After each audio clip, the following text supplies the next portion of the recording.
সন্ধ্যার দূর আকাশে উঠেছে ঈদের চাঁদ। গাজার অসংখ্য মায়ের মানসপটে ভেসে উঠেছে সন্তানের প্রিয় মুখ। গত ঈদেও যাদের উপস্থিতিতে ঘর সেজেছিল উৎসবে, তারা আজ নেই। ঈদের দিন ফিলিস্তিনি মা আমানি মনসুরের তাই উদযাপন করার মতো কিছুই নেই। কোল থেকে কবরে চলে যাওয়া সন্তানের জন্য আমানি ছুটে গিয়েছিলেন কবরের কাছে। তার মতো অসংখ্য মা, ভাই, বোন ও আত্মীয় ভিড় করেছেন রাফার কবরস্থানে।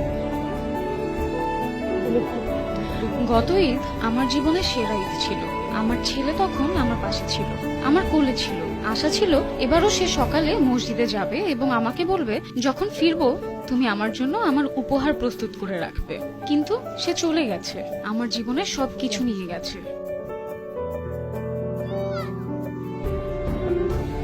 এক মাসের সিয়াম সাধনা শেষে বুধবার গাজায় ছিল ঈদের দিন, কিন্তু এবছর ফিলিস্তিনিদের জন্য উল্লাসের কিছুই ছিল না।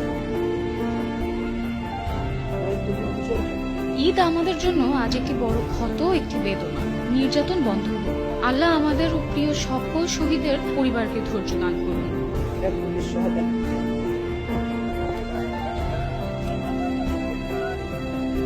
আমরা পরিবার হারিয়েছি, আত্মীয় স্বজন ও প্রিয়জন হারিয়েছি।